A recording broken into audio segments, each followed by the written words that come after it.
पुढची स्क्रीन चालू असली. जय हिंद विद्यार्थी मित्रांनो, मी आकाश बिटोडे सर तुम्हा सर्वांचं आपल्या ऑनलाईन प्लॅटफॉर्मवर स्वागत करत आहे. बरेच दिवस झाले आपण यूट्यूबवर मागच्या झालेल्या पेपरची सिरीज चालू केली होती. त्यामध्ये तुमचा भरघोस मला प्रतिसाद मिळाला, त्याबद्दल मी आपला आभारी आहे. आणि बऱ्याच विद्यार्थ्यांची रिक्वायरमेंट होती की सर लवकरात लवकर तुम्ही ऑनलाईन बॅच चालू करा. तर आज तुमच्या प्रतीक्षेला मी उत्तर देऊ शकतो. खूप दिवस तुम्ही वाट बघितली. आज आपण संपूर्ण महाराष्ट्रामध्ये प्रसिद्ध आपली ऑनलाईन बॅच करत आहे. ही बॅच एवढी अविस्मरणीय राहील, तुम्ही फक्त माझ्यावर विश्वास ठेवा. तुम्हाला भूतो ना भविष्य अशी बॅच तुम्हाला कुठेच करायला मिळणार नाही.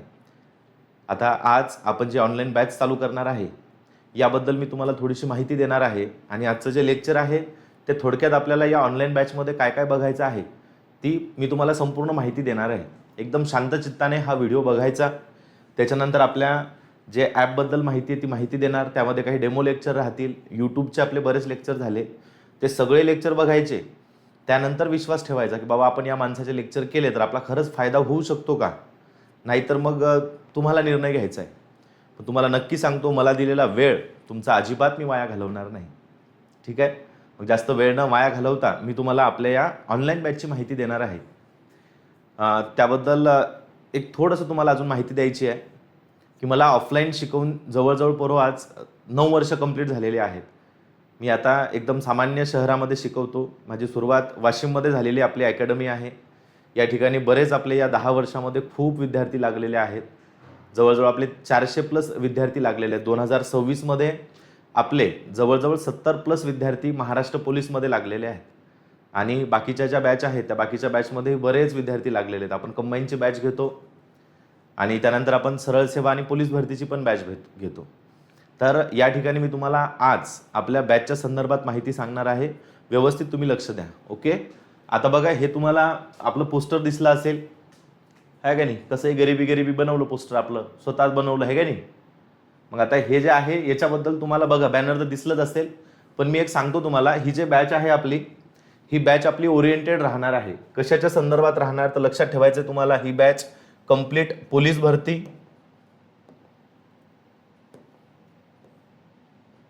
ही कंप्लीट बॅच आपली कशासाठी होणार आहे, पोलीस भरतीमध्ये. तर लक्षात ठेवायचं आहे पूर्व, मी जे विषय घेतो हे विषय कोणते आहेत आपले, GK आणि GS, सामान्य ज्ञानची आपली बॅच राहणार आहे.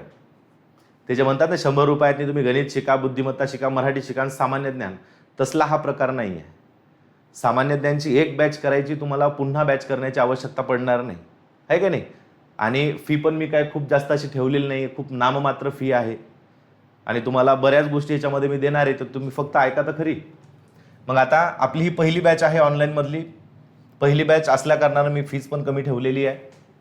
मग आता याच्यामध्ये आपलं काय काय होणार आहे कव्हर, तर पोलीस भरती होणार आहे, न्यायालयीन भरती आता दरवर्षी जागा निघत आहे, दरवर्षी ॲड असते, तलाठी आहे. जरी MPSCने घेतली तरी सुद्धा तुमचं या ठिकाणी सगळं GS इथे कव्हर होणार आहे. ते कव्हर करून घेणार मी, घेणार तुमचा. त्यानंतर आहे तुमची आरोग्य सेवक भरती असते, नॉन टेक्निकल जे असते, GSचं टोटल कव्हर करून घेणार.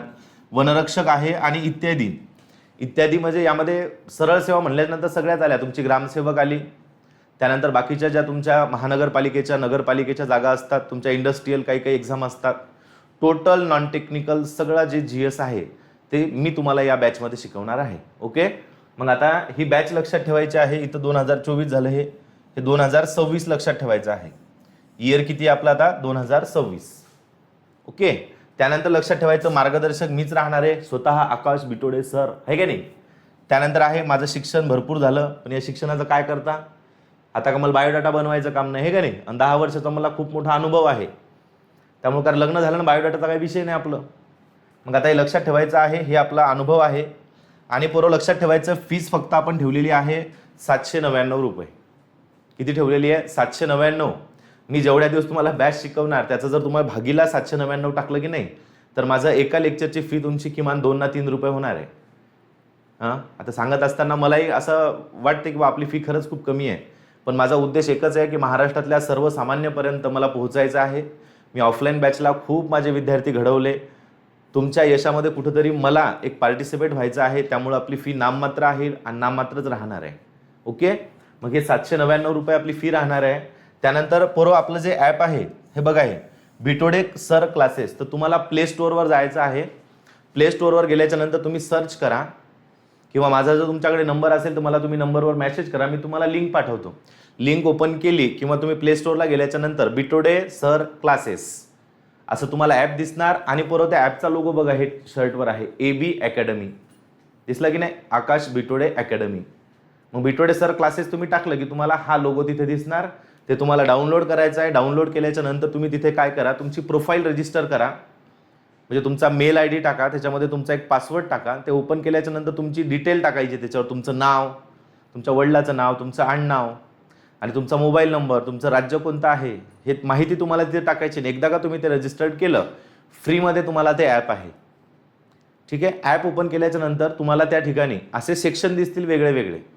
मग तिथं तुम्हाला पोलीस भरतीची बॅच आहे, तिथं तुम्हाला सरळ सेवेची बॅच आहे, तिथं तुम्हाला शिक्षक भरतीची बॅच आहे, तिथं तुम्हाला कंबाईनची बॅच आहे, तिथं तुम्हाला इतर काहीतरी माहिती दिली, टेस्ट सिरीज वगैरे, आणि काही फ्री बॅचेस आहेत. मग त्यापैकी तुम्ही काय करायचं, सगळ्यात पहिले फ्री बॅचेसमध्ये यायचं. फ्री बॅचमध्ये आल्याच्या नंतर माझे तिथं काही डेमो लेक्चर राहतील, ते डेमो लेक्चर तुम्हाला पाहायचे. डेमो लेक्चर बघितल्याच्या नंतर तुम्हाला जर असं वाटलं की बुवा हे बरं आहे, शिकवू शकते, आपला सिलेबस पूर्ण करू शकतो, तरच तुम्हाला ही बॅच घ्यायची. ओके. मग अशा पद्धतीने तुम्हाला ही माहिती आहे. आणि तुम्हाला जर डेमो करायचे असतील तर डेमो आपले यूट्यूबला सुद्धा उपलब्ध आहेत. यूट्यूबला मी अजून एकही लेक्चर घेतलं नाही. यूट्यूबला माझे जेवढे लेक्चर आहेत त्या लेक्चर संदर्भात फक्त झालेले पेपर मी एक्सप्लेन केलेले आहेत. ओके. शिकवणं काय असते हे तुम्हाला डेमो लेक्चरमध्ये लक्षात येईल. मग आता या आपल्या ऑनलाईन बॅचमध्ये आपण काय बघणार आहे, तर मी तुम्हाला आता समोर जातो आणि यामध्ये आपण बघूया की आपल्याला कुठला कुठला सिलेबस कव्हर करायचा आहे. ओके. हे एवढं तुम्हाला समजलं असेल. समजलं का नाही?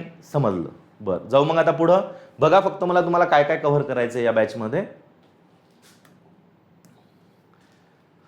सगळ्यात पहिला जो आपण विषय चालू करणार आहे, आपला पहिला विषय कोणता आहे पोरो? इतिहास. आहे किती खास म्हणून म्हणतात त्याला इतिहास. तुझ्या डोक्यात असं इतिहास घालून ठेवतो, तुझ्या आयुष्यात तुला कधी एकही तुझा प्रश्न चुकणार नाही. तुला नोकरीत म्हणजे ज्यावेळेस तुला परीक्षेला जाशील का, त्यावेळेस फक्त तुला बिटोडे मास्तरचं तोंड दिसल की अरे बिटोडे मास्तर हे बोलला होता, अरे हे मास्तर हे सांगितलं होतं. तुला एकदम क्लिअर. आणि हे बघ, जे मला येते ते मी तुला देणार नाही, जे तुझ्या परीक्षेला येते ते मी तुला देणार, याची आपली 100% गॅरंटी आहे. कारण काय, तुला या बॅचमध्ये एवढ्या गोष्टी देणार आहे मी, जे जे टॉपिक झाले त्या टॉपिक वाईज तुला प्रत्येक PDF राहील. संपूर्ण विषय झाल्याच्या नंतर समजा इतिहास झाला, तुला इतिहासाची नोट्स भेटल. तू काहीच करू नको, कोणते बाकीचे पुस्तक वाचू नको, म्हाटर पसारा वाचू नको. लक्षात आलं का? तू फक्त लेक्चर कर. मग आता बघ, हे आधुनिक भारताच्या इतिहासामध्ये आपल्याला काय काय बघायचं आहे. GSचा पहिला विषय आहे, हे काही दिवस झाले की लगेच पुढचा विषय चालू होईल. मग यामध्ये आपल्याला बघायचं आहे बरोबर, भारतामध्ये युरोपियन सत्तेचे आगमन. मग आता हे युरोपियन लोक आपल्या भारतामध्ये कसे आले, त्यांचा उद्देश काय होता, त्यांनी कशा पद्धतीने आपल्या देशाचा समुद्री मार्गाने शोध लावला, मग भूमार्गानं काय झालं, कॉन्स्टँटिनोपल काय होतं, भारतामध्ये ते कसे आले, बार्थोलोम्यू डायस कोण होता, केप ऑफ गुड होप काय होतं, कोलंबस कुठं गेला, अमेरिगो व्हेसुपुसीनं काय केलं, वास्को द गामानं काय केलं, फर्डिनांड मॅगलेननं काय केलं, हे सगळ्या लोकांची हिस्ट्री तुला मी सांगतो. एकच तुला सांगतो, हे बघ 15-20 मिनिटाची एक डायग्राम काढेल. आणि इतिहास शिकवत असताना, इतिहास नाही अख्खे विषय शिकवत असताना तुला अजिबात अशी नोट्स नसणार. प्रत्येक शब्द मी स्वतः तिथं लिहील आणि तुझ्या समोर असं चित्र इमॅजिन करणार. फक्त चांगले चांगले चित्र तू इमॅजिन कर, नाही तर तू म्हणशील हे काहीच्या काही मस्त इमॅजिन करायला लावते. पहिला टॉपिक आहे आपला कोणता? भारतामध्ये युरोपियन सत्तेचे आगमन. त्यानंतर लक्षात ठेवायचं आहे दुसरा टॉपिक आहे भारतीय सत्तांच्या विरुद्ध युद्ध. तर आता हे जे युद्ध आहेत की नाही, आपल्याला याच्यामध्ये आधुनिक भारताच्या इतिहासामध्ये काही युद्ध पाहायचे आहेत. जसे की आपल्या मराठ्यांचं आणि इंग्रजांचं युद्ध झालेले आहेत 3, ते पाहायचे आहेत. त्यानंतर आपल्याला सगळ्यात महत्त्वाचं कर्नाटकचे युद्ध बघायचे आहेत, इंग्रज आणि फ्रेंचांमध्ये झालेले. आणि त्यानंतर प्लासी आणि बक्सारचे युद्ध बघायचे आहेत. मग त्या युद्ध झाल्याच्या नंतर मग इंग्रज लोकांनी कशा पद्धतीने आपल्या देशामध्ये सत्तेची स्थापना केली ते आपण सगळं बघूया. तू ताण घेऊ नको फक्त. ओके. हे बाय, तोंड जांभळे देऊ नको, तोंड खाली कर. हे दुसरा टॉपिक, भारतीय सत्तांच्या विरुद्ध युद्ध. त्यानंतर आपल्याला पाहायचंय घटनात्मक विकास 1773 ते 1853 पर्यंत. आपल्या देशामध्ये ब्रिटिश पार्लमेंटनं ईस्ट इंडिया कंपनीवर नियंत्रण ठेवण्यासाठी काही कायदे पारित केले होते. मग त्याला आपण चार्टर ऍक्ट म्हणतो किंवा त्याला आपण घटनात्मक विकास म्हणतो. असा टॉपिक आहे भावा. हे एकच तास तुला शिकवतो. तू जर कंबाईनची तयारी करत असेल की नाही, तुझ्यासाठी बेस्ट बॅच आहे ही. म्हणजे तुला बेसिक बेसिक सगळं कव्हर होईल हे. हां, तुला MPSC साठी मग तुला वेगळा कोर्स घ्यावा लागेल स्पेशल इतिहासाचा, ते वेगळं राहील. पण तुला एकदम क्लिअर होऊन जाईल, टेन्शन घेऊ नको. सरळ सेवा यायच्यासाठी तर बरं विषयच नाही. तोंडातून निघलेला प्रत्येक शब्द तुमच्या परीक्षेला विचारलेला एक प्रश्न राहील. मग हे सगळे आपण घटनात्मक विकास बघूया. जमीन महसूल धोरण आपल्याला बघायचं आहे. दुहेरी शासन व्यवस्था काय होती, त्याच्यानंतर कलेक्टर हे पद कोणा आणलं, पंचवार्षिक व्यवस्था काय होती, वार्षिक व्यवस्था काय होती, त्याच्यानंतर आपल्याला कायमधारा पद्धत, रयतवारी पद्धत ऐकलं असेल तुम्ही हे. त्यानंतर महालवारी पद्धत, ह्या पद्धती काय होत्या, कशा पद्धतीने इंग्रज लोक आपल्याकडून टॅक्सची आकारणी करायची, ते सगळं आपल्याला याच्यामध्ये बघायचं आहे. आधुनिक शिक्षणाची ओळख बघायची आहे. इंग्रजांनी आपल्या देशामध्ये विद्यापीठ कसे स्थापन केले, कोणत्या कायद्यानुसार आपल्या देशामध्ये शिक्षणासाठी पैसा आला, जसं की 1813चा चार्टर ऍक्ट आहे. धार्मिक म्हणजे ख्रिश्चन मिशनरी आपल्या देशामध्ये आल्या होत्या प्रचार करण्यासाठी. त्यांनी काय केलं, कशी आपल्या देशाची काशी केली, कसे हिंदू लोकांना कन्व्हर्ट केलं, ख्रिश्चन बनवलं, ते सगळं तुम्हाला इथं शिकवणार आहे. त्यानंतर वुडचा खलिता काय होता, हंटर आयोग काय होतं, वर्धा योजना काय होती, शिक्षण कायदा काय होता, त्यानंतर कोठारी आयोग काय सांगतो, राधाकृष्णन आयोग काय सांगतो, हे सगळंच्या सगळं आपल्याला बघायचं आहे. ओके. मग आता हे शिक्षण झाल्याच्या नंतर आपल्याला पाहायचं महाराष्ट्रामधलं आधुनिक शिक्षण.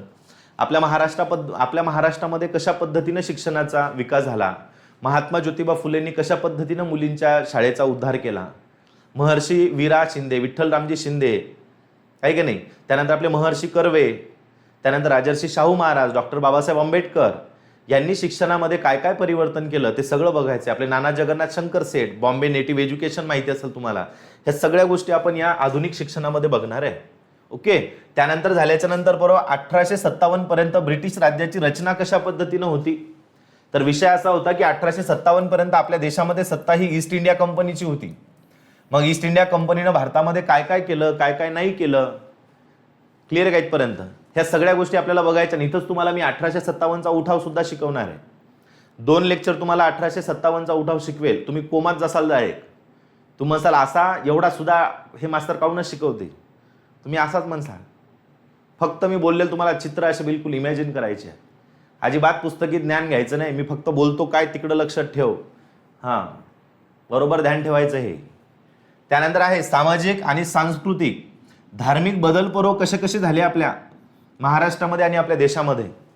एवढा इंटरेस्टिंग टॉपिक आहे ना हे. याच्यावर स्पर्धा परीक्षेमध्ये आतापर्यंत किमान 100 पेक्षा जास्त प्रश्न विचारले असतील भावा. मग आपल्याला हे सगळं बघायचं आहे. हे सामाजिक धार्मिक बदल काय असतो, सांस्कृतिक बदल काय असतो, टोटल माहिती पाहायची आपल्याला. यामध्ये तुला 2 ते 3 लेक्चर घेणार मी. आपल्या भारतामध्ये ज्या जुनाट प्रथा होत्या त्या प्रथा बंद करण्यासाठी सामाजिक परिवर्तन काय झालं, कोणी कोणी प्रयत्न केले, कोणत्या कोणत्या सामाजिक सुधारणा करण्यात आल्या, तुला सगळं सांगतो. याच्यासाठी आपण कोणता समाज स्थापन केला. ब्राह्मो समाज आहे, आत्मीय सभा आहे, ऐकलं असेल, प्रार्थना समाज आहे, तत्वबोधिनी सभा आहे, अशा कित्येक आहेत प्रयत्न करणारे व्यक्ती. सगळं तुला शिकवतो. राजाराम मोहन राय, त्यानंतर आपले जगन्नाथ नाना शंकर सेठ, त्यानंतर देवेंद्रनाथ टागोर, महादेव रानडे, त्यानंतर आत्माराम पांडुरंग तडखडकर, हे सगळे लोक आपण बघूया. 2 ते 3 लेक्चर होतील तुझे इथं, आलं लक्षात. त्यानंतर ब्रिटिश शासनाविरुद्ध झालेले उठाव, अतिशय महत्त्वाचा कार्यक्रम आहे. मग इथं 1857चा उठाव फक्त पहिलाच उठाव होता का, हे नाही. 1857च्या आधी म्हणजे 1757 पासून तर 1857 पर्यंत आपल्या देशामध्ये इंग्रजांच्या विरुद्ध खूप ठिकाणी उठाव झाले. फक्त ते उठाव राष्ट्रीय ठिकाणावर झाले नाही, ते उठाव प्रादेशिक होते. लहान लहान ठिकाणी झालेले उठाव आहेत, पण ते एक्झामच्या दृष्टीनं महत्त्वाचे आहेत. जसं की नीळ क्रांतीसाठी झालेला उठाव, संन्यासांचा उठाव होता, शेतकऱ्यांचे आंदोलन होते, ते सगळे आपल्याला बघायचे आहे. आणि हे झालं की मग तुला मोठाच्या मोठा उठाव शिकवणार. आत्ताच तुला बोललो होतो मी 1857चा उठाव. बाय झोप नको, हां इकडे लक्ष दे. त्यानंतर 1857 नंतरचा घटनात्मक विकास 1 नंबर कार्यक्रम आहे. याच्यामध्ये तुम्हाला भारतीय परिषदांचे कायदे शिकवणार मी तुम्हाला. 1861चा आहे, 1892चा आहे, 1909चा आहे, त्याला आपण मोर्ले मिंटो कायदा म्हणतो. 1919चा कायदा आहे, मॉन्टेग्यू चेम्सफोर्ड सुधारणा कायदा. त्यानंतर सायमन कमिशन आहे.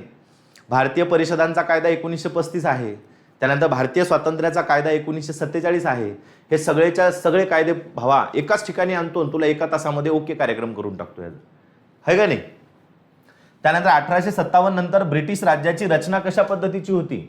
मग हे बघ 1857 पर्यंत कशी होती आणि 1857च्या नंतर कशी होती हे आपल्याला बघायचं. जसं की व्हाईसराय हे पद आलं, भारत मंत्री नावाचं पद निर्माण केलं. हाय कमिशनर नावाचं पद निर्माण केलं, इंग्रजांची नीती बदलली, इंग्रजांची विचारधारणा बदलली, इंग्रजांनी फोडा आणि राज्य करा हे नीती वापरली. ह्या सगळ्या गोष्टी आपल्याला बघायचं आहे. कशा पद्धतीने हिंदू आणि मुस्लिमांना त्यांनी वेगळं केलं हे टोटल माहिती तुम्हाला या टॉपिकमध्ये मी सांगणार. त्यानंतर आहे भारतीय राष्ट्रवादाची निर्मिती आणि त्यानंतर विकास कशा पद्धतीनं झाला. म्हणजे आपल्या भारतीय लोकांच्या नजरेमध्ये जे राष्ट्रवाद आहे त्याची निर्मिती कशी झाली आणि विकास कसा झाला. यामध्ये तुम्हाला बऱ्याच पद्धतीच्या मला संघटना पण शिकवायच्या आहेत. जसं की आपलं काँग्रेस आहे, त्याच्या आधीच्या काही बऱ्याच ज्या संघटना आहेत त्यांच्याबद्दल माहिती, त्या संघटनेनं काय काय कामं केले, ज्या सामाजिक सुधारणा झाल्या त्यांनी कोणते कामं केले, ह्या सगळ्या ज्या गोष्टी आपल्याला बघायच्या आहेत त्या भारतीय राष्ट्रवादाची निर्मिती आणि त्यानंतर विकासामध्ये पाहायच्या आहेत. तू टेन्शन घेऊ नको, हे इथं याच्यासाठी लिहून ठेवलं कारण वेळ कमी लागतो याला, हे का नाही. कारण आपलं हे पहिलं डेमो होईल दोन घंट्याचं, म्हणून तुला फक्त हे व्यवस्थित मी सांगत आहे. हा स्क्रीनशॉट कचकन तू काढून घे, नाही तर लिहून ठेव. हे बॅचचा पहिला दिवस आहे म्हणून मोठेपणा नाही. ज्या दिवशी बॅच संपत आली त्या दिवशी तू डबल म्हणशील एकदा मास्टरची एकदा बॅच कराच लागते, नाही तर झोपच येत नाही मला, आहे का नाही. जसं तुला सकाळी गुड मॉर्निंगचा मेसेज पाठवाच लागते, तिकडचा रिप्लाय येत नाही तोपर्यंत तू झोपत नाही, तसंच तुला बिटोडे मास्तरचं तोंड दिसल. काय ते मास्तर होता राजा, मिस यू बिटोडे सर. लगेच तू म्हणशील मला दुसरी बॅच कधी टाकता सर, एकदा कराच लागते. असं आमूलाग्र बदल करेल मी तुझ्या डोक्यात, तू ताण घेऊ नको. ओके, हे झालं का? हे नाही झालं, आता पुढचं बाकी आहे. आता हे झालं, इतिहासच चालू आहे. मग त्यानंतर लक्षात ठेवायचं, महात्मा गांधी युगातील राष्ट्रीय चळवळ. अरे जिथं बापू नाही तिथं इतिहास कसला. कारण भारताचा इतिहास म्हणलं की बापू तर पाहिजेच आपल्याला, काय विषय आहे का, आहे का नाही. मग बापू बोले तो बहुत नाम है, ऐसा है वैसा है. नंबर 1 शिकवत तुला बापूचे कारनामे गिरनामे सगळे पाहू आपण. बापूंनीचे खूप चांगले कारनामे होते. पाय तसं कारनामे म्हणलं कसं गतकन हसते, तो विचारच तसा आहे, काय करतं. मग बापूंनी काय काय केलं, गांधी चळवळ काय म्हणतात, गांधी युग कशाला म्हणतात, जहाल युग काय होता, मवाळ युग काय होता, सगळं शिकवतो तुला हे. भारतीय राष्ट्रीय काँग्रेस जेव्हा मी चालू करेल ना तेव्हा तुला 50% इतिहास फक्त 2 दिवसात समजेल भावा. आलं का लक्षात? हां. त्यानंतर लक्षात ठेवायचं आहे सांप्रदायिकतेचा विकास आणि भारताची फाळणी. मी तुला काही वेळेच्या आधी बोललो होतो बघ की इंग्रजांचं सगळ्यात महत्त्वाचं एक धोरण होतं 1857चा उठाव झाल्याच्या नंतर, फोडा आणि राज्य करा. मग फोडा आणि राज्य कराच्या नंतर इंग्रजांनी फक्त एकच नीती वापरली, फक्त देशामध्ये सांप्रदायिक वाद निर्माण करणे. हिंदू आणि मुस्लिम जर एकत्र असले, कारण 1857च्या उठावामध्ये अब्दुल आणि इकडे तुकाराम एकच होते ना, हे दोघं जण शपथ घेऊन होते, चाल इंग्रजांचा विनाश करू. हे इंग्रजाच्या लक्षात आलं की तुक्याचं आणि अब्दुलचं लय पट्टे, याच्यात फोड पाडाच लागते, याच्या जर आपण फूट नाही पाडली तर हे लोक आपल्यावर काय करतात, राज्य करतात. मग यांनी एकच काम केलं, फक्त हिंदू आणि मुस्लिमांमध्ये फूट पाडली, त्याला सांप्रदायिकतेचा विकास म्हणतात. जसं की हिंदूंची एक संघटना स्थापन झाली, तिला आपण काँग्रेस म्हणतो, नव्हती हिंदूंची, पण इंग्रज लोकांनी बदनाम केलं काँग्रेसला आणि सांगितलं की हिंदू लोकांचं संघटन आहे. मुस्लिमांना वेगळं केलं, 1906ला मुस्लिमांची मुस्लिम लीग स्थापन करून टाकली. मुस्लिमांचा एवढा ब्रेनवॉश केला की शेवटी या मुस्लिम लीगने एक मागणी केली की आम्हाला वेगळा पाकिस्तान पाहिजे. जर कदाचित 1906ला मुस्लिम लीगची स्थापना झालीच नसती तर 1947ला पाकिस्तान वेगळा झालाच नसता. हे पाकिस्तानच्या निर्मितीसाठी सगळ्यात महत्त्वाचा व्यक्ती आहे मोहम्मद अली जिना. रागात तुम्ही जिन्या म्हणा, जिन्या. बिलकुल मवळाची गांजिली सुती, गांजिली असते ना गांजिली, तसाच कार्यक्रम होता याचा. ओके का? सगळं शिकवत तुला ताण घेऊ नको. हे भारताची कशी फाळणी झाली काय झाली मग सांगतो. सत्तेचं हस्तांतरण झालं 1947ला. 18 जुलै 1947ला ब्रिटिश सत्तेनं मान्यता देऊन टाकली की देशाला स्वातंत्र्य मिळणार 15 ऑगस्ट 1947ला. सत्तेचं हस्तांतरण झालं. हस्तांतरण झाल्याच्या नंतर भारतापासून वेगळा एक देश वेगळा झाला, त्याला पाकिस्तान म्हणतो आपण. मग हे सत्तेचं हस्तांतरण झालं. संविधान सभेमध्ये बराच बदल झाला. संविधान सभेची सदस्य संख्या कमी झाली. कशी कमी झाली, पाकिस्तानमध्ये किती सदस्य गेले, ही सगळी ओव्हरऑल माहिती तुला मी या ठिकाणी सांगणार आहे. ओके. त्यानंतर लक्षात ठेवायचं भावा, तुला बघ इथं इथपर्यंत झालं की नाही, की इथपर्यंत मी तुला जवळजवळ 2 ते 3 टेस्ट घेणार तुमच्या 100 मार्काच्या. काय घेणार आहे? टेस्ट घेणार आहे. इथपर्यंत जेवढं झालं आपलं तेवढं. ओके. ते झाल्याच्या नंतर आपल्याला पुढचा विषय आपला चालू होणार महाराष्ट्राचा इतिहास. कोणता? तुम्हाला संयुक्त महाराष्ट्र चळवळ या ठिकाणी विचारतात, ती शिकवणार मी तुम्हाला एकदम डिटेलमध्ये. मराठवाडा मुक्ती संग्राम आहे, मराठवाडा मुक्ती संग्राम विचारतात. आणि त्यानंतर लक्षात ठेवायचं आहे, या महाराष्ट्राच्या इतिहासामधलाच एक महत्त्वाचा टॉपिक आहे महाराष्ट्रातील समाज सुधारक. या संपूर्ण भारतामध्ये समाज सुधारकांचे सगळ्यात जास्त जर समाज सुधारक कुठे असतील तर आपल्या महाराष्ट्रामध्ये आहेत. आपल्या आधुनिक महाराष्ट्राला शिव फुले शाहू आंबेडकरांचा आपण महाराष्ट्र म्हणतो. मग या महाराष्ट्रामध्ये जे थोर समाजसुधारक होते त्यांचे कार्य काय काय होते, त्यांनी काय काय नाही केलं, ह्या सगळ्या गोष्टी तुला शिकवणार मी. असेच जवळजवळ तुला 30 ते 40 समाजसुधारक मी शिकवतो. या समाजसुधारकाच्या बाहेर तुझा एकही प्रश्न जाणार नाही. तू ताणच घेऊ नको. तू है का नाही, तू ताण घेऊ नको. तू म्हणजे बिलकुल तुला नोकरीला लावतो मी. तू फक्त हे सामान्य ज्ञान माझ्या डोक्यावर टाकून दे. तू फक्त मी शिकवतो तेवढं कर तू. त्यानंतर आपल्याला पाहायचं आहे प्राचीन इतिहास. काय बघायचं आहे? प्राचीन इतिहास. मग प्राचीन इतिहासामध्ये आपल्याला बघायचं आहे की महत्त्वाचे काही कल्चर पाहायचे, संस्कृती पाहायची. जसं की वैदिक संस्कृती पाहायची आपल्याला, हडप्पा पाहायची आहे, मोहनजोदाडो पाहायची आहे, त्याला आपण सिंधू संस्कृती म्हणतो नाही का. गौतम बुद्धांचा आपल्याला कालखंड बघायचा आहे. ह्या सगळ्या गोष्टी तुमच्या प्राचीन इतिहासामध्ये होतील. त्यानंतर मध्ययुगीनमध्ये काही महत्त्वाचे आपल्याला युद्ध बघायचे आहेत. आणि या मध्ययुगीनमध्येच तुम्हाला मी छत्रपती शिवाजी महाराज सुद्धा शिकवणार आहे. छत्रपती शिवाजी महाराजांवर मी फक्त 2 लेक्चर घेईल, 2 किंवा 3 लेक्चर. अख्खं तुला मराठी साम्राज्य समजावून सांगतो. तू फक्त एवढं कर, याच्या बाहेर तुझं काहीच जाणार नाही भावा. मग आता झाल्याच्या नंतर इथं महाराष्ट्राचा इतिहास आणि समाज सुधारकाचा इतिहास, इथं तुझी एक टेस्ट होणार. त्यानंतर तुझा प्राचीन इतिहास आहे, इथं तुझी 100 मार्काची एक टेस्ट होणार. त्यानंतर मध्ययुगीनवर तुझी काय होणार? एक टेस्ट होणार. इथपर्यंत आपला हा इतिहास आहे. सामान्य ज्ञान मधला सगळ्यात महत्त्वाचा विषय कोणता होता? इतिहास. संपला विषय आपला इतिहास. इमानदारीने सांगतो तुझे 20-25 लेक्चर होते फक्त, तुला ताणच राहणार नाहीये. इतिहास तुझा पूर्ण ओके झालेला असेल. हे झाल्याच्या नंतर बघा आता मग आपण पुढचा विषय घेऊया. पुढचा विषय आहे राज्यघटना. कोणता विषय आहे? राज्यघटना. राज्यघटना पाहिल्याच्या नंतर आपल्या समोर येते एक चित्र, म्हणजे डॉक्टर बाबासाहेब आंबेडकर, भारतीय राज्यघटनेचे शिल्पकार, मसुदा समितीचे अध्यक्ष आहे की नाही. मग आता तुम्हाला माहिती आहे आपली राज्यघटना जी आहे ती जगातील सगळ्यात मोठी लिखित राज्यघटना आहे. राज्यघटना लिहिण्यासाठी बाबासाहेबांनी, तुम्हाला सगळ्यांना माहिती आहे, जवळजवळ 60 देशांचा विचार केलेला आहे. 60 देशांच्या घटनेचा. घटना लिहित असताना 64 लाख रुपये खर्च लागले. कालावधी किती लागला तुम्हाला सगळ्यांना माहिती आहे. नसेल माहिती तरी टेन्शन घेऊ नका, मी इथं बसलेलो आहो. तुम्हाला इमानदारीने सांगतो, तुम्हाला 20 ते 25 लेक्चरमध्ये अशी राज्यघटना घेणार ना तुमचे, तुम्ही जर हे लेक्चर व्यवस्थित केले, तुम्ही कंबाईन पण सोडवता तुम्ही सहज. आणि तुमचा सरळ सेवेचा आणि पोलीस भरतीचा एकही प्रश्न आपल्या क्लासच्या बाहेर जाणार नाही. का? कारण जे तुझ्या परीक्षेला येते तुला तेच मी इथं शिकवणार. समजून राहिलं का तुला? समजलं का? चिंट्या बिटोडे मास्तर म्हणतात मला, हे का नाही. तू ते त्या पोरीला पाहण्यात गुंग घेस ना तू. काय तो विकास होणार आहे? काय पाहायचं मग? आपल्याला राज्य व्यवस्था पाहायची आहे.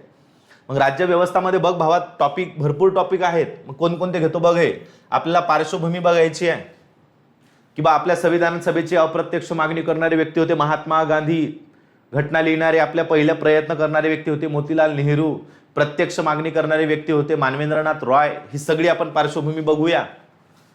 त्यानंतर संविधान सभा का निर्माण करण्याची गरज पडली, यामध्ये तुला 1940 ची ऑगस्ट ऑफर, क्रिप्स मिशन, त्यानंतर वेव्हेल योजना, कॅबिनेट मिशन, त्यानंतर संविधान सभा, संविधान सभेचं कामकाज, संविधान सभेच्या निवडणुका, एकूण समित्या, त्यानंतर संविधान सभेचे एकूण सत्र किती झाले, बरोबर आहे का. हे 11च्या 11 तुला सत्र समजावून सांगतो. कोणतं आपण 15 ऑगस्टलाच का स्वातंत्र्य झालो, मसुदा समितीची स्थापना कधी झाली, महत्त्वाच्या समित्या कोणत्या होत्या. त्यानंतर लक्षात ठेवायचं आहे तुला सगळ्यात महत्त्वाचं प्रांतिक घटना समिती होती, सुकाणू समिती होती, भाषिक आधारावर प्रांतरचना समिती होती. ह्या सगळ्या समित्या तुला शिकवतो. अधिकार समिती, घटना समिती, चर्चा समिती, राष्ट्रध्वज समिती, ह्या सगळ्या समित्या आपण बघूया. मसुदा समितीनं किती दिवस कार्य केलं ते पाहू. घटनेवर सह्या कधी झाल्या, किती लोकांनी केल्या ते पाहू. त्यानंतर संविधान दिन आपण कधी साजरा करतो, तेव्हाच का करतो हे तुला शिकवतो. संविधान सभेचं चिन्ह काय होतं. अशा संविधान सभेचे 2 लेक्चर घेऊन सगळं ऑपरेशन करून टाकू आपण. याच्यानंतर तुला कधी राज्यघटनेला हात लावायचं काम पडलं नाही पाहिजे. त्यानंतर आपल्याला भारतीय राज्यघटनेची वैशिष्ट्य पाहायची आहेत. वैशिष्ट्य म्हणजे काय? जगातली सगळ्यात मोठी लिखित राज्यघटना आपली झालेली आहे देशाची. मग आता वैशिष्ट्य, एवढी मोठी राज्यघटना होण्याचं कारण काय आहे, मग ते कारण तुला इथं सांगतो. आपण कोणत्या देशाकडून काय काय घेतलं तुला सगळं शिकवतो इथं. आपल्या भारतीय राज्यघटनेवर प्रभाव 1935च्या कायद्याचा आहे. जवळजवळ 75% भाग आपल्याला भारतीय राज्यघटनेमध्ये 1935च्या कायद्यामधून दिसतो. तुला सगळं शिकवतोय घंटाभर हे. त्यानंतर आपल्याला प्रस्तावना पाहायची. प्रस्तावना तू शाळेत असताना बघ प्रस्तावना व्हायची असं करून, आम्ही भारताचे लोक, भारताचे सार्वभौम, समाजवादी, धर्मनिरपेक्ष. कधीच आपण स्टँडिंग असं एकदम असं प्रॉपर असं कधी उभं राहिलो का? अजिबात राहिलो नाही. पुढच्याच्या खांद्यावर खांदा ठेवायचा आपण असा, आणि ती प्रतिज्ञा आल्यावर तो मरणाचं बोर व्हायचं. भारत माझा देश आहे, सारे भारतीय माझे बांधव आहे का नाही? मग हे प्रस्तावना तुला सांगतो, आम्ही भारताचे लोक सार्वभौम समाजवादी धर्मनिरपेक्ष लोकशाही गणराज्य घडविण्याचा. टोटल तुला 1 घंटाभर शिकवतो प्रस्तावना, तुझ्या आयुष्यात कधी विसरणार नाही. पुढचं आहे हे पाय, भारतीय राज्य घटनेचे वैशिष्ट्य, हे डबल झालं इथं. त्यानंतर आता इथून काय चालू होणार आपलं, संघ राज्य व त्याचे राज्यक्षेत्र, भारत काय मिळून बनला. तुला अशा गोष्टी सांगतो, तुला तू टेन्शनच घेऊ नको. म्हणजे भाग तुझे 25च्या 25 भाग तुझे मुखपाठ राहतील. परिशिष्ट 12 कलम क्रमांक डायरेक्ट 470 पर्यंत आपल्या कलमा गेलेल्या आहेत. सगळ्याच्या सगळ्या कलमा तुला महत्त्वाच्या सांगतो, तू टेन्शन घेऊ नको. आलं का लक्षात? तू फक्त विश्वास ठेव, तू फक्त लेक्चर कर. मग इथं तुला संघ राज्य आणि त्याचे राज्यक्षेत्र सांगतो. राज्य कसे निर्माण होत असतात, केंद्रशासित प्रदेश म्हणजे काय असतात, संस्थानिक म्हणजे काय असतात, सगळ्याच्या सगळं डिटेल कव्हर होईल तुझं. हे आहे नागरिकत्व. तुला माहित असेल तर बघ, करणमध्ये सध्या 2024 पासून एक मुद्दा आलेला आहे, सिटीझन अमेंडमेंट ऍक्ट, CAA आहे का नाही? हे सगळं शिकवतो तुला. हे नागरिकत्व भाग 2 कलम 5 ते 11, कलम 11 शिकवतो तुला, सगळं शिकवतो. हे पुढचं आहे मूलभूत हक्क. मूलभूत हक्क याला फंडामेंटल राईट्स म्हणतात. भारतीय राज्यघटनेने भारतीय नागरिकांना जेवढे अधिकार दिले, एवढे अधिकार जगात कोणत्याच घटनेनं दिले नाहीत. आणि अधिकार देणारे म्हणजे आपले डॉक्टर बाबासाहेब आंबेडकर होते. भाग 3 कलम क्रमांक 12 ते 35 याला भारतीय राज्यघटनेचा मॅग्ना कार्टा म्हणतात. प्रकार होते 7, प्रकार आहेत 6. 2 ते 3 लेक्चर तुला मी मूलभूत हक्क शिकवेल. जय भीम पिक्चर पाहिला असेल तुला अख्खा जय भीम पिक्चर तुझ्या समोर आणतो हे मूलभूत हक्क शिकवताना. तू फक्त टेन्शन घेऊ नको. अमेरिकेकडून घेतले आपण हे मूलभूत हक्क. सगळ्यात पहिली याची मागणी केली होती आपले मोतीलाल नेहरू, दुसरे होते सरदार वल्लभभाई पटेल. त्यानंतर आपल्याला हे DPSP पाहायचे आहेत, मार्गदर्शक तत्व. आयर्लंडकडून घेतलेले आहेत. घटनेचा भाग 4 कलम क्रमांक 36 ते 51 सगळ्यात वादग्रस्त कलम क्रमांक 44 युनिफॉर्म सिव्हिल कोड. तुला युनिफॉर्म सिव्हिल कोडचे असे उदाहरणं सांगतो, तुला असं गद गद गद गद वाटल. एका मिनिटात तुला समजून जाईल युनिफॉर्म सिव्हिल कोड काय असतो. तू ताण घेऊ नको. हे कलम 40 आहे ग्रामपंचायतीचे संघटन, कलम 45 आहे, कलम 49, कलम 50. महत्वाच्या सगळ्या कलमा तुझ्या क्लिअर होतील इथं. पुढचा आहे हे मूलभूत कर्तव्य. इमानदारीने सांगतो, फक्त अर्धा तास तू मूलभूत कर्तव्य जर शिकले नाही, हे डबल आयुष्यात तुला करायचं काम पडणार नाही. अशा ट्रिक्स बनवून ठेवल्या. एवढं आयुष्य गेलं पण तू कधी राज्यघटना केली नाही. तुला माहित पडलं की परीक्षेला राज्यघटनेला प्रश्न येतात म्हणून तू राज्यघटना अभ्यास करायला लागला आहे का नाही? फक्त एक शब्द माहीत असून चालत नाही. भारतीय राज्यघटनेचे शिल्पकार बाबासाहेब. पण बाबासाहेबांनी काय काय त्याग केला आणि काय काय करून घटना लिहिली हे तुला माहीत पाहिजे का नाही भावा? हे मूलभूत कर्तव्य. त्यानंतर हे पाहू आपण राष्ट्रपती कंप्लीट 1 ते 1.5 तास लेक्चर घेईल तुझं राष्ट्रपतीवर. सगळे आलेले प्रश्न तुझ्या समोर राहतील. कलम क्रमांक 52 पासून तर डायरेक्ट 78 पर्यंत सरसकट सुपळा साप येऊ द्या राष्ट्रपतीवर कोणता पण प्रश्न. काय असते राष्ट्रपतीचे कार्य, काय राष्ट्रपतीची कलम, सगळ्याच्या सगळं तुझं राष्ट्रपती कव्हर करून टाकतो. राष्ट्रपती झाला की उपराष्ट्रपती हा राज्यसभेचा पदसिद्ध सभापती असतो. उपराष्ट्रपती पद घटनेच्या कलम क्रमांक 63 नुसार आहे. उपराष्ट्रपती पद हे अमेरिकेकडून घेतलेलं आहे.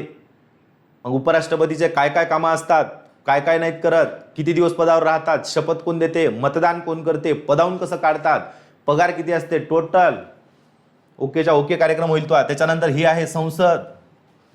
काही लेकराचा भजन असं आहे की काही लेकरांना आमदार कुठं असतात आणि खासदार कुठं असतात हेही माहीत नाही. मी जर त्याला म्हटलं की बा संसद आपली लोकसभा आणि राज्यसभा मिळून बनलेली आहे, जर एखाद्या पोराला असा प्रश्न विचारला की सांग लोकसभेच्या सदस्यांना, मी जर त्याला म्हटलं की बाबा लोकसभेच्या सदस्यांना आपण खासदार म्हणतो, लोकसभेच्या सदस्यांना आपण खासदार म्हणतो, मग राज्यसभेच्या सदस्यांना आपण काय म्हणतो, ते पुढचं म्हणते आमदार. अशी पण परिस्थिती आहे. तूही नाही, तू हुशार आहेस. मी दुसऱ्या लेकरात सांगून राहिलो, तुला काय इतकं लागलं तोंड काऊन तसा करतं, बाकी काय सांगून राहिलो. मग हे संसद पाहू आपण. संसदमध्ये लोकसभा असते, राज्यसभा असते आणि राष्ट्रपती असतो. अशी संसद शिकवतो तुला की संसदेचा कार्यक्रम ओकेच राहील. तुला माहित असेल तर बघ, आता लोकसभेमध्ये पहिले जागा होत्या 552, आता जागा आहेत 550. पण सध्याची जी 18वी लोकसभा आहे, 18व्या लोकसभेची सदस्य संख्या आहे किती आहे, 543. बहुमताचं सरकार आहे 272. यावेळेस तुम्हाला अविश्वासाच्या ठरावावर 2026ला पोलीस भरतीला भरपूर क्वेश्चन आलेले आहेत. आले का नाही? तुझं सगळं डिटेल करून टाकतोय, टेन्शन घेऊ नको. राज्यसभामध्ये सदस्य संख्या असते 250, सध्या आहे 245. राज्याकडून जातात पोरं 225, केंद्रशासित प्रदेश 8 आणि राष्ट्रपतीकडून नामनिर्देशित सदस्य होत असतात 12. मग राज्यसभा कशी काम करते, लोकसभा कशी काम करते, हे सगळ्याला आपल्याला पाहायचं आहे. ओके, हे आहे फक्त चालू आहे, सिलेबस चालू आहे, शिकवायला सुरुवात थोडी केली. त्यानंतर हे आहे आपलं महान्यायवादी. भारत सरकारचा सर्वोच्च विधी अधिकारी आहे, त्याला महान्यायवादी म्हणतात. थोडक्यात केंद्र सरकारचा वकील. भारतीय राज्यघटनेच्या कलम क्रमांक 76 नुसार याची नेमणूक करण्याचा अधिकार राष्ट्रपतीला असतो. त्यानंतर कार्यकालाची निश्चिती दिलेली नाही, घटनेत सांगितलेलं आहे राष्ट्रपतींची मर्जी. मग या महान्यायवाद्याचं काय काम असते काय नसते तुला सगळं सांगतो. पुढचं आहे पंतप्रधान. मेरे भाई और बहना, आपके खात्यात में 15 लाख चाहिए क्या नहीं चाहिए? आवाज नहीं आ रहा भाई. आपलं प्रसिद्ध वाक्य आहे आपल्या पंतप्रधानांचं, नरेंद्र भाऊ मोदी आहे का नाही. मग पंतप्रधानांवर तुला प्रश्न असतात. घटनेची कलम क्रमांक 74 आणि 75 आहे. पंतप्रधान होण्यासाठी काय काय लिमिट असते, काय काय क्रायटेरिया असतो, सगळं तुला शिकवून टाकतो. पदावर असताना कोणाचा मृत्यू झाला, कोणती घोषणा दिली, कोणत्या पंतप्रधानानं कोणता महत्वाचा करार केला, सगळंच्या सगळं सांगतो तुला. ताण घेऊ नको तू फक्त. हे काय मंत्रिमंडळ. त्यानंतर आपल्याला पाहायचं आहे सर्वोच्च न्यायालय. कोणतं न्यायालय? सर्वोच्च न्यायालय. 1935च्या कायद्यानुसार स्थापन झालेलं सर्वोच्च न्यायालय, त्याचं नाव होतं फेडरल कोर्ट ऑफ इंडिया. आता लेटेस्टमध्ये सर्वोच्च न्यायालयाचं नवीन चिन्ह आलेलं आहे. सर्वोच्च न्यायालय आपलं आहे नवी दिल्लीला. स्थापना आहे 26 जानेवारी 1950ला. घटनेच्या कलम क्रमांक 124 नुसार काम करते सर्वोच्च न्यायालय. सर्वोच्च न्यायालयामध्ये एक सरन्यायाधीश असतो आणि बाकीचे 33 इतर मुख्य न्यायाधीश असतात. टोटल संख्या आहे 34. सर्वोच्च न्यायालयाच्या न्यायाधीशांची नेमणूक करत असतो राष्ट्रपती, त्याला कॉलेजियम पद्धत म्हणतात. मग काय काय काम करते, कसं कसं काम करते, तू या डोक्याच्यातले सगळे असे किडे मारून टाकतो, टेन्शन घेऊ नको. सध्या आपले सरन्यायाधीश आहेत सूर्यकांत. कोण आहेत? सूर्यकांत. सगळं पाहू आपण, टेन्शन घ्यायचं नाही. ओके, चला. हे झालं की आपल्याला पुढचं पाहायचं आहे कॅग. भारतीय राज्यघटनेची कलम क्रमांक आहे 148 नुसार कॅग काम करत असतो. राष्ट्रपती नेमणूक करत असतो, हे का नाही. मग सगळं सांगतो तुला कॅगचं काय काम असते काय नसते. राज्यपाल, गव्हर्नर. 1 ते 2 लेक्चर लागते तुला राज्यपाल शिकवायला. असं राज्यपाल शिकवतो तुझ्या आयुष्यात तुला राज्यपालाचे कधी प्रश्न जात नाहीत. तू लहान लेकरावानी ते आलं करंटची नोट्स, आलं टेलिग्रामवर मेसेज की महाराष्ट्राचे राज्यपाल जिष्णुदेव वर्मा, जिष्णुदेव वर्मा, जिष्णुदेव. एकदा वही पाहतो, जिष्णुदेव वर्मा, जिष्णुदेव वर्मा, जिष्णू. कितवे तू आयुष्य त्याच्यातच गेलं ना. अबे आधी राज्यपाल काय असते हे शिकून तर घे, तेव्हा तुझ्या ऑटोमॅटिक लक्षात राहील. निस्ता पाठ करता निस्ता ते उड्या मारून ते युट्यूबला शिकवणारे आले की तू पाहतं ते. एकदाच करणं चांगला अभ्यास, डबल डबल कशाला करतं. त्याच्यानंतर आपल्याला पाहायचं आहे विधिमंडळ, विधानसभा, विधान परिषद आणि यामध्ये असलेला घटक म्हणजे राज्यपाल. विधानसभाची कलम आहे कलम क्रमांक आहे 170. विधिमंडळाच्या रचनेची कलम आहे कलम क्रमांक 168. विधान परिषद स्थापन करणे रद्द करण्याची कलम आहे कलम 169 आणि विधान परिषदेची कलम आहे 171.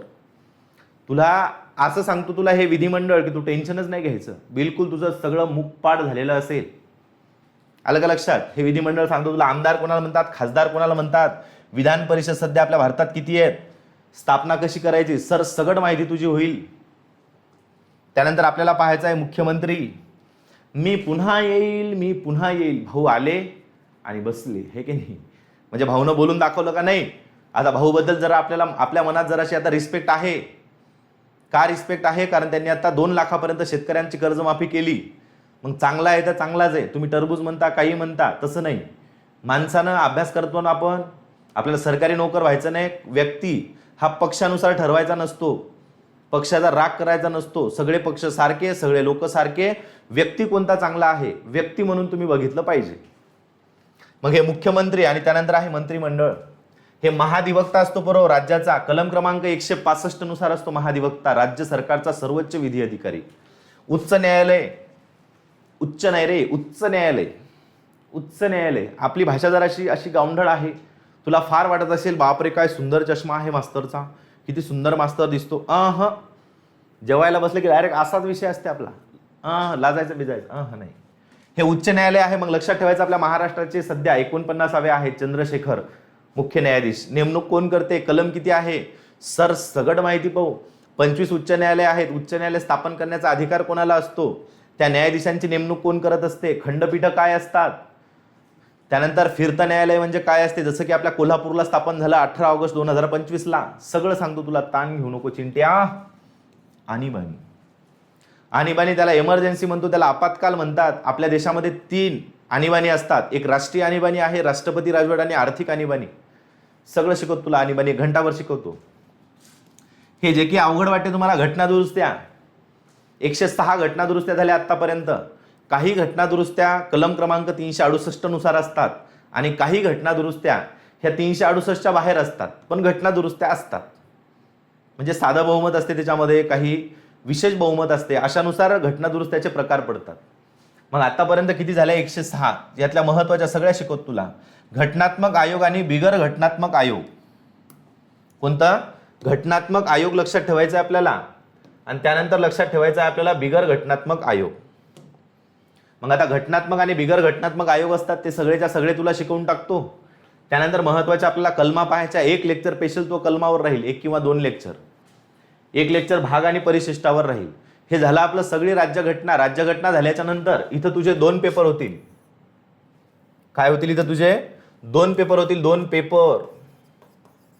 हे 2 पेपर होतील तुझे डायरेक्ट. किती मार्काचे? 100 मार्काचे पेपर होतील भावा तुझे. म्हणजे किती क्वेश्चन होतील तुझे? Direct 200 question. किती क्वेश्चन? 200 क्वेश्चन. आणि सगळे क्वेश्चन तुझे एक्झामला विचारलेले राहतील. ओके का? किती विषय झाले आपले? इतिहास, आधुनिक भारताचा, महाराष्ट्राचा, समाज सुधारक, प्राचीन, मध्ययुगीन, राज्यघटना. पुढचा आहे पंचायत राज. राज्यघटनेचाच भाग आहे पंचायत राज. असं पंचायत राज शिकवतो तुला. या वर्षीचा तू कोणताही पेपर पाहिजे, प्रत्येक पेपरमध्ये तुला पंचायत राजवर प्रश्न पाहायला भेटतात. आहे का नाही? मग आता हे पंचायत राजची आपल्याला पार्श्वभूमी पाहायची आहे. पार्श्वभूमी म्हणजे काय रे? थोडक्यात इतिहास, किंवा पंचायत राजला पंचायत राज का म्हणतात, स्थानिक स्वराज्य संस्था हे काय होतं, जगातली पहिली महानगरपालिका कोणती, भारतातली पहिली कोणती, महाराष्ट्रातली कोणती, ही सगळी पार्श्वभूमी पाहायची आपल्याला. त्यानंतर आपल्याला समित्या पाहायच्या आहेत. बलवंतराय मेहता समिती पाहायची आपल्याला, अशोक मेहता पाहायचे आहे, सिंघवी समिती पाहायची आहे, थंगन समिती पाहायची, वसंतराव नाईक समिती पाहायची, लना बोंगीरवार समिती पाहायची. त्यानंतर बाबूराव काळे, बाबूराव काळे समिती पाहायची, पाटील समिती. सोपं नाही. आता हा प्रश्न विचारला होता बघ, 73 आणि 74वी घटना दुरुस्ती आपल्याला बघायची काय होती. ग्रामपंचायत पाहायची. तुला 1.5 तासाचं एक लेक्चर घेईल ग्रामपंचायत. ताणच घेऊ नको तू. असं ग्रामपंचायत तुला शिकवतो, तुझ्या आयुष्यात तू कधी असा शिकला नसशील. मग तुला सगळं सांगतोय. ग्रामपंचायत काय असते, सदस्य निवडून कसे जातात, प्रभाग काय असते, वार्ड काय असते, त्यानंतर रचना काय असते, सदस्य संख्या किती असते, 7 ते 17 कशी ठरवतात, गट ग्रामपंचायत काय असते, सरपंच काय असतो, सरपंचाचे कार्य काय असतात, त्यानंतर अतिशय महत्त्वाचं ग्राम विकास अधिकारी म्हणजे आपला ग्रामसेवक काय असतो, ग्रामसेवक निवडून कसा येतो, त्याचे कामं काय असतात. आहे का नाही? हे सगळी माहिती होईल तुझी. ताण घेऊ नको तू. काहूनच ताण घेतो तू? हे सगळी माहिती तुझी झाली की लगेच आपण पाहू. मग आता आपली ग्रामसभा राहिली ना, आपली ग्रामसभा पाहू आपण. तिथं बापू जाऊन म्हणते, ते बापूला एक पोरग विचारते, बापू काय केलं तुमच्या ग्रामपंचायतनं? बापूला एक खराब म्हणतात. काय केलं म्हणजे रिकामी जागा म्हणतात का नाही? सगळं सांगतो हे ग्रामसभा काय असते काय नसते. मग त्यानंतर हे आहे पंचायत समिती. बरोबर आहे का? पंचायत समिती, गटविकास अधिकारी काय असतो, सभापतीचे कामं, उपसभापतीचे कामं, आरक्षण किती, ओकेच. सेम जिल्हा परिषद तसं. जिल्हा परिषदमध्ये स्थायी समिती काय असते, मुख्य कार्यकारी अधिकारी काय असतो, उपमुख्य कार्यकारी अधिकारी काय असतो. तुझा अख्खा तुला कोमातच घालतो याच्यात. त्यानंतर हे पाहे ग्रामसेवक मागे तुला व्हिडिओ व्हायरल झाला होता जरा आहे का नाही? संडासाचे पैसे सांगितले होते मी तुम्हाला. सरपंच आणि ग्रामसेवक दोघंही खातात अर्धे. संडास भेटतच नाही. हे सगळे कामं सांगतो या ग्रामसेवकचे काय असतात ते. त्यानंतर गटविकास अधिकारी, त्याला बीडीओ म्हणतो आपण. त्यानंतर मुख्य कार्यकारी अधिकारी आणि इथं उपमुख्य कार्यकारी अधिकारी पाहायचे आपल्याला. हे काही जणांना हेच मिळत नाही. कार्यकारी अधिकारी आणि उपमुख्य कार्यकारी अधिकारी काय असतो. नगरपंचायत, नगर परिषदा, महानगरपालिका. बऱ्याच जणांना फक्त ग्रामपंचायत, पंचायत समिती, जिल्हा परिषदच माहिती आहे. हे पुढचं माहीतच नाही. कारण बरेच जण हुशार कार्यकर्ते सांगतात त्यांना की हे एक्झामला येतच नाही. एक्झाम म्हणजे काय? एक्झाम काढणार का तू? का नातेवाईक का म्हणा? हे शिकवणं म्हणा तू. त्यानंतर आपण जिल्हा अधिकारी पाहू, तहसीलदार पाहू. काय असते? वाळू माफिया कॉन्टॅक्टमध्ये असतात भाऊच्या आपल्या. आहे का नाही? आता बरंच बरं आहे, काय बोलावं असं वाटते, जाऊ द्या. त्यानंतर हे पाहे तलाठी, ग्राम महसूल अधिकारी. तलाठ्याचे काय काय कामं असतात सगळे भांडे फोडतो यायचे मी. त्यानंतर हे असते पोलीस पाटील. पोपा असते. पोपा काय असते? पोपाचं काम. अख्ख्या महाराष्ट्राला हादरवून टाकणारा एकच डाऊटफुल प्रश्न आहे की पोलीस पाटलाची नेमणूक कोण करते? कोणी म्हणते कलेक्टर, कोणी म्हणते उपकलेक्टर, कोणी म्हणते प्रांत अधिकारी. मग कोण करते ते तुला मी त्या कायद्यात सांगतो. अख्खा अधिनियमच तुझ्या डोळ्याच्या पुढे आणून सांगतो ना. म्हणजे मी का माझ्या घरचे नियम बनवतो काय? त्यानंतर आपल्याला पाहायचं आहे कोतवाल महसूल सेवक नाव झालं हे. 24 तास महसूल सरकारचा म्हणजे ग्रामपंचायतीचा कार्यकर्ता असतो हे. याचे काय कामं असतात काय नाही तेही सांगतो. दवंडी बिवंडी देणं. ऐका हो ऐका, बिटोडे मास्तरची नवीन बॅच सुरू झाली हो 799 मध्ये, हे सांगायचं काम. त्यानंतर आहे कटक मंडळ. कोणतं मंडळ आहे? कटक मंडळ. त्याला लष्करी मंडळ म्हणतो, छावणी मंडळ म्हणतो आपण. आता झाले आपले हे जवळजवळ पुढचे टॉपिक. आता पुढचा टॉपिक पार कोणता आहे?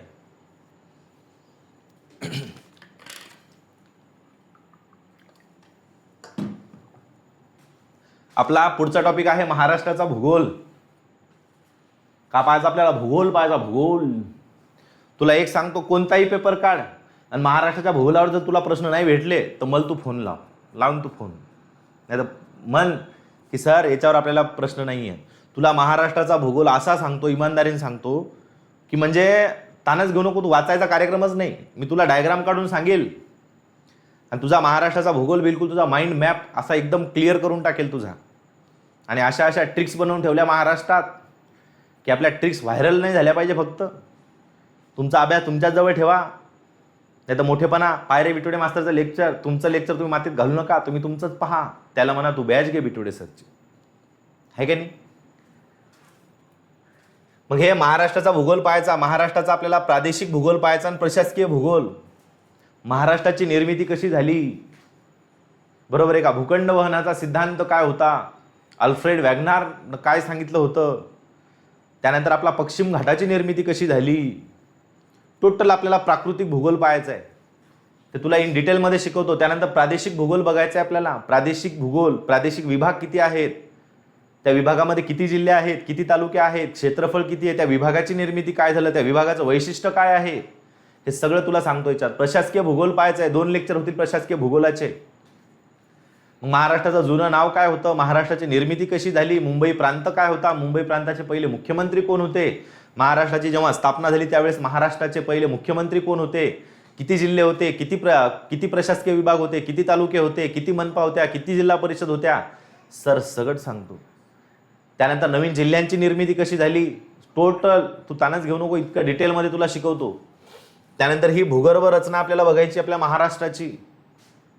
तुला माहित असेल तर प्राचीन काळातले काही जे खडक आहेत त्या खडकांचे तुला प्रणालीचे नाव आहेत. आर्कियन खडक आहे, रूपांतरित खडक असते, स्तरित खडक असते, गोंडवाना प्रकारचं खडक असते का नाही, हे सगळं तुला भूगर्भ रचना शिकवणार मी.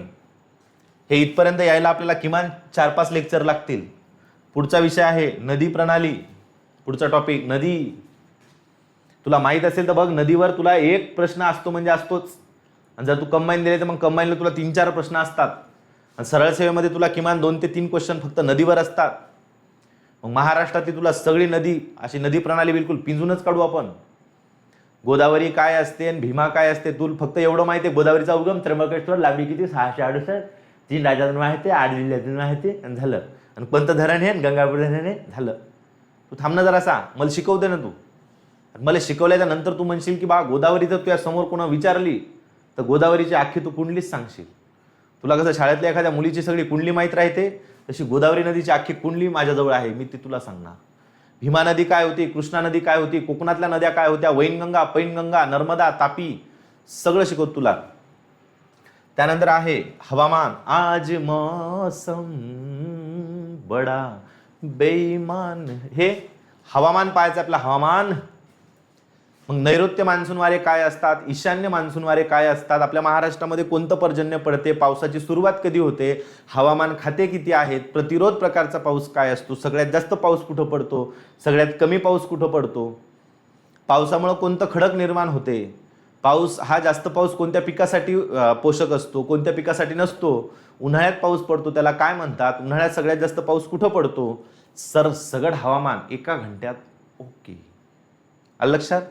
त्यानंतर पाहायची आपल्याला मृदा. काय पाहिजे आपल्याला, मृदा. प्रत्येक माणूस गेल्याच्या नंतर म्हणजे वर गेल्याच्या नंतर ते मृदेतच जाते, मातीत जाते. ते आपल्याला मृदा पाहायची, काळी मृदा काय, जांभी मृदा काय, स्तरित मृदा काय, खडकापासून झालेल्या मृदेला काय म्हणतात, कोणत्या मृदेमध्ये कोणतं पीक घेतलं जाते, सगळं पाहू आपण. महाराष्ट्रातील खनिज संपत्ती, कोणती संपत्ती, खनिज संपत्ती, बॉक्साईट पाहायचं आहे आपल्याला, क्रोमाइट पाहायचं आहे, लोह खनिज पाहायचं आहे, सगळ्या प्रकारचे खनिज पाहतो, त्यांचा आढळ सांगतो तुला कोणत्या ठिकाणी कोणतं असते. ओके होईल ना कार्यक्रम, टेन्शन काऊन घेतो तू. त्यानंतर आपल्याला पाहायचं आहे पर्यटन, आणि त्यानंतर आपल्याला दळणवळण. एका जणाला विचारलं दळणवळण म्हणजे काय रे, ते म्हणे सर एक कार्यकर्ता होता, ते दळण घेऊन चालला होता, त्याला मी आवाज दिला, त्यांना माझ्याकडे वळून पाहिलं, झालं म्हणे दळणवळण. आहे का नाही, अशा व्याख्या चालतात का, नाही.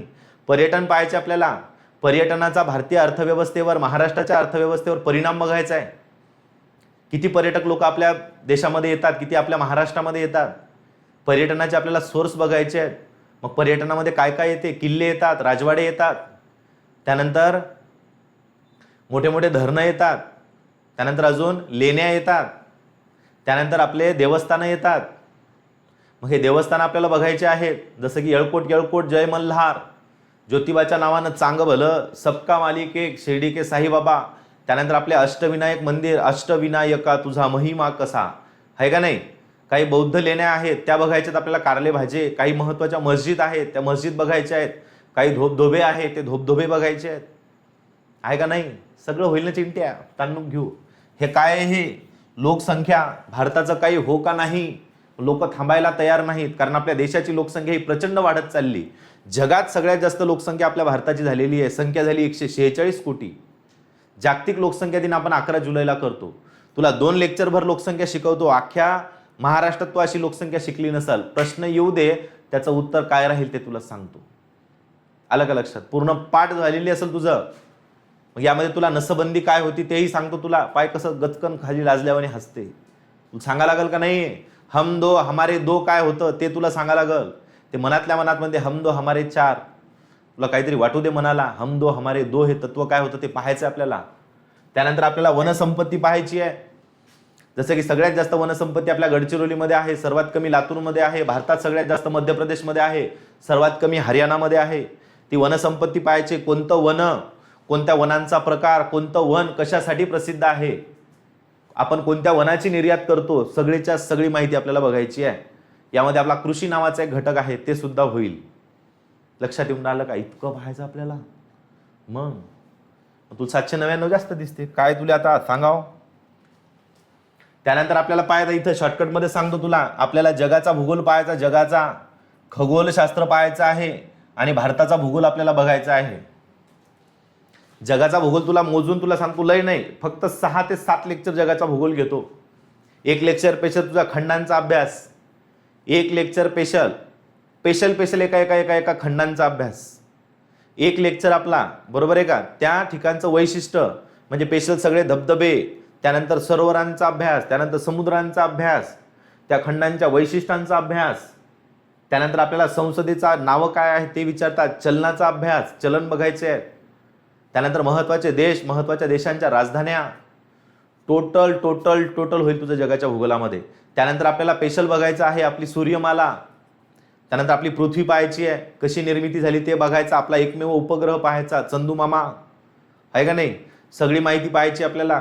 त्यानंतर पृथ्वीवरचा सर्वात मोठा दिवस, सर्वात लहान दिवस, विश्ववृत्त काय, कर्कवृत्त काय, मकर वृत्त काय, नॉर्थ पोल काय, साऊथ पोल काय, आर्टिक वृत्त काय, अंटार्क्टिक वृत्त काय, सरसगट तुझं होईल.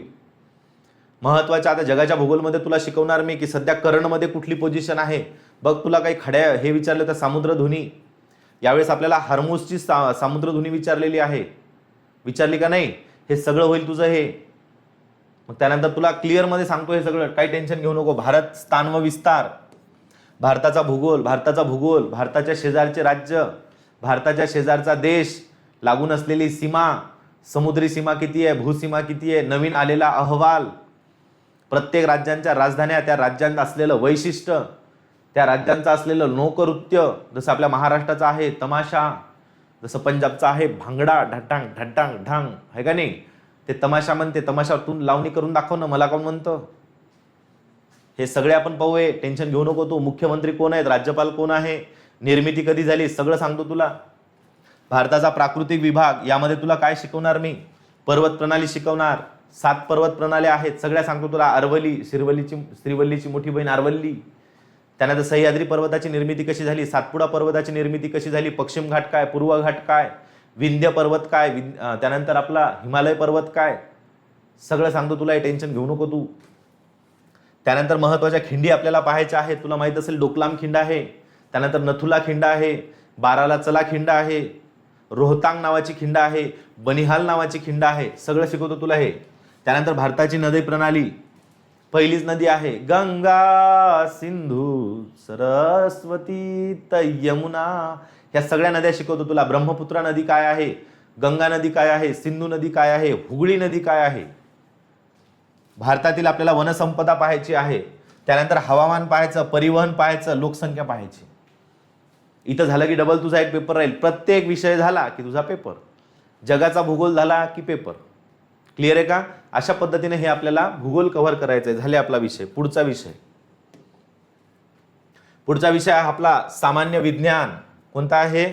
आता सामान्य विज्ञान तू म्हणशील एमपीएससी लेवलचा शिकवा, तर एमपीएससी लेवलचा शिकवणार नाही. या ठिकाणी तुला काय शिकवणार, जे आपल्याला सरळ सेवेला आहे, पोलीस भरतीला आलेला आहे.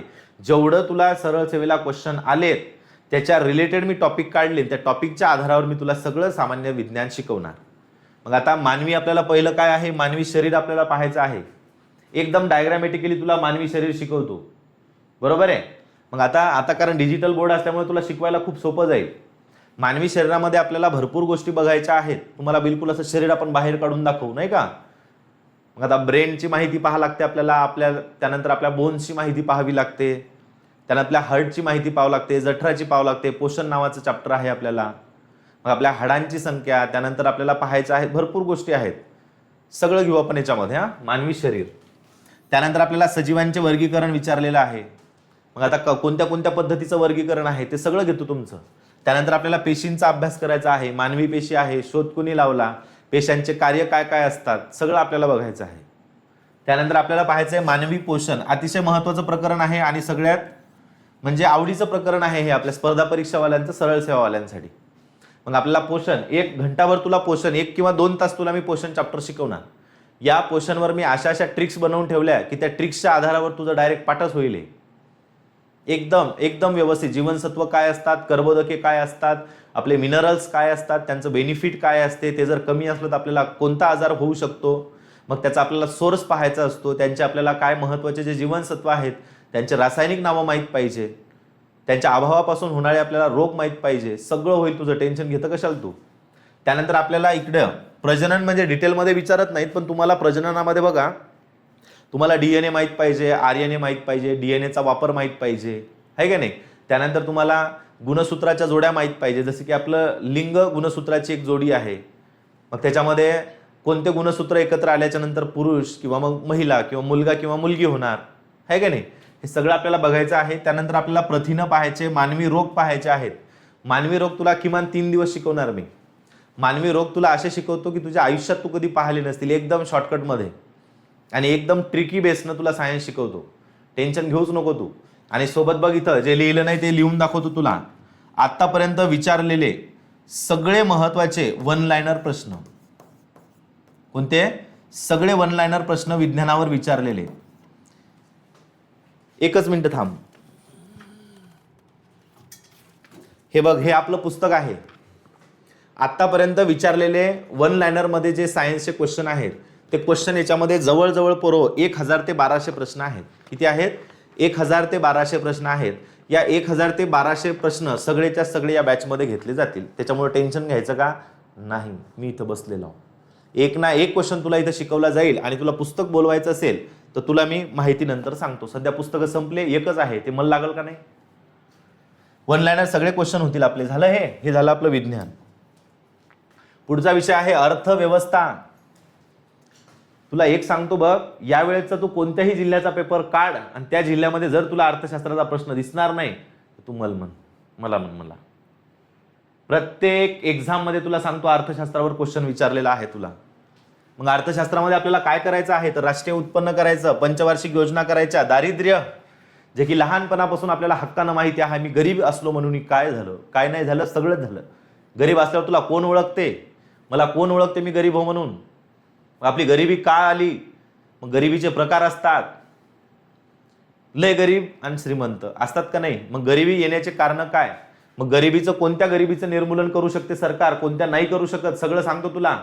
पंचवार्षिक योजना, 12च्या 12 पंचवार्षिक योजना तुला शिकवतो इथं. बेरोजगारीचे प्रकार विचारतात.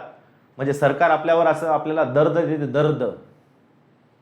दर्द कसे की म्हणजे बेरोजगार तुम्ही पण बेरोजगारीचे प्रकार असतात. प्रच्छन्न बेरोजगारी, शून्य सीमांत बेरोजगारी ऐकलं असेल, हंगामी बेरोजगारी, तांत्रिक बेरोजगारी आहे का नाही, सुशिक्षित बेरोजगारी, वार रे, ऐच्छिक बेरोजगारी, अनैच्छिक बेरोजगारी, सगळ्या बेरोजगाऱ्या तुला सांगतो. हे सार्वजनिक वित्त, याला बजेट म्हणतात. बजेट अर्थसंकल्प. पहिला अर्थसंकल्प कोण मांडला, स्वातंत्र्याच्या पूर्वी कोण मांडला, आत्ताचा कोण मांडला, वॉटर बजेट काय असतो, वृद्धांचा बजेट काय असतो, जेंडर बजेट काय असतो. त्यानंतर आपला सगळ्यात महत्वाचा महाराष्ट्र सरकारनं मांडलेला शून्य आधारित बजेट काय असतो. पहिला डिजिटल अर्थसंकल्प कोण मांडला. डिजिटल हे अर्थसंकल्प कसा मांडतात, कोणती कलम आहे, कलम क्रमांक 108 काय, 110 काय, 112 काय, 114 काय, 117 काय, बाबा बाबा बाबा बाबा बाबा सगळं पाठ करून टाकतो. तू तानच घेऊ नको. हे धड धड धड धड धड धड धड ओकेच राहील सगळं.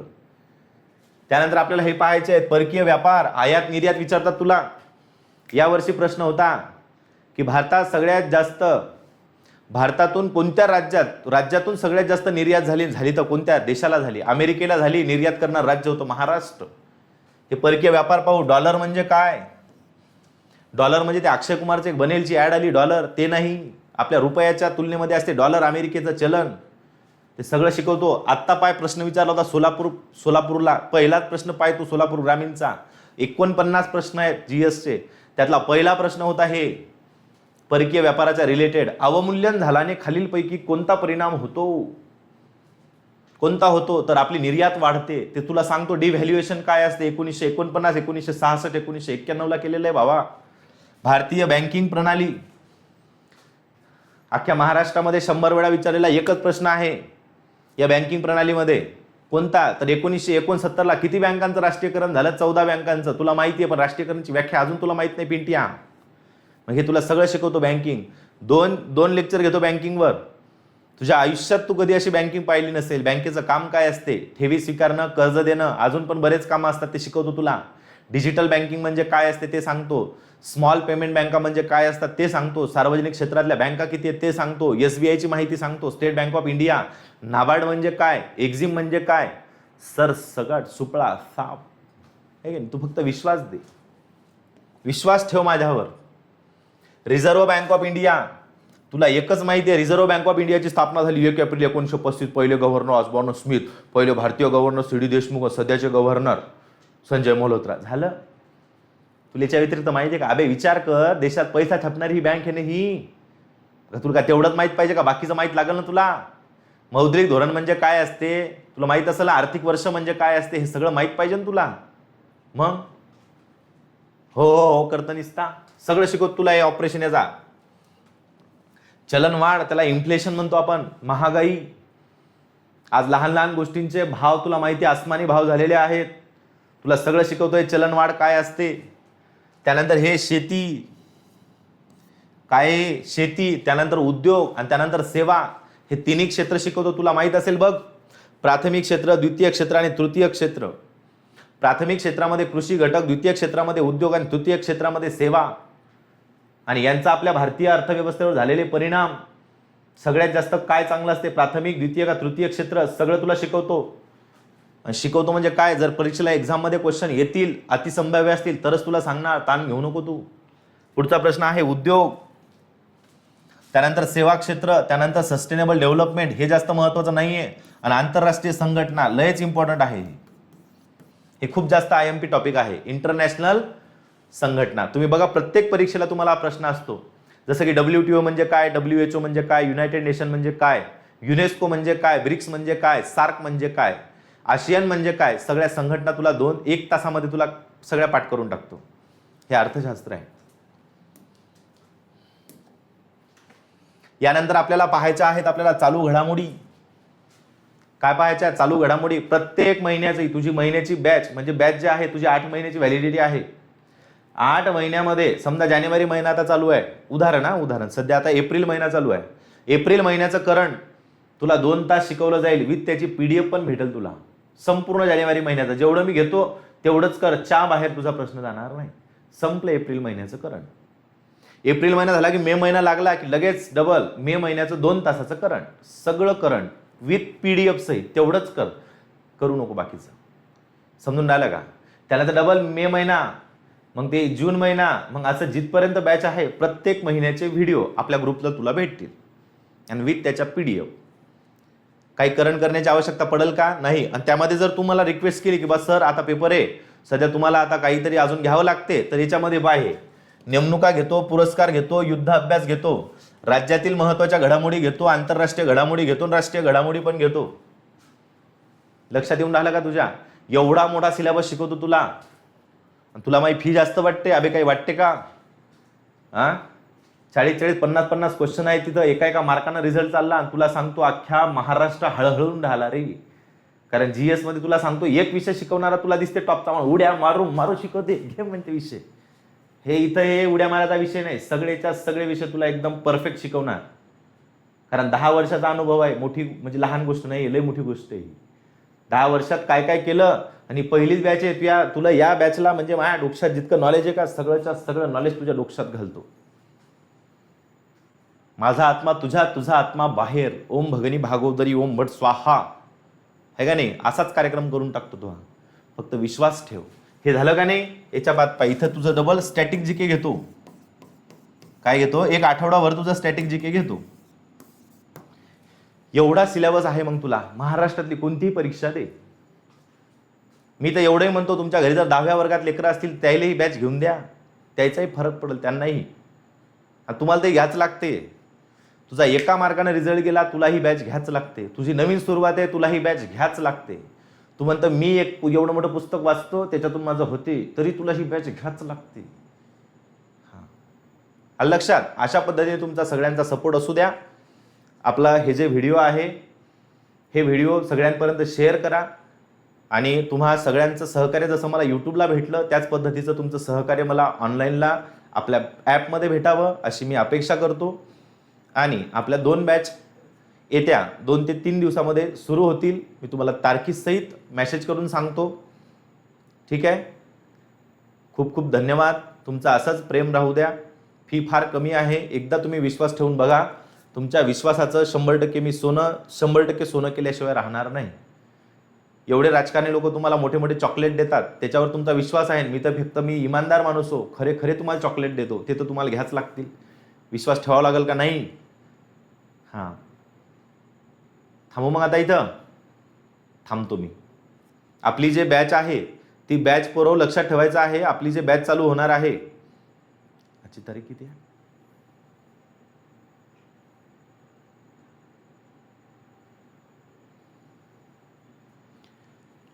21 एप्रिल पासून आपली बॅच चालू होणार आहे.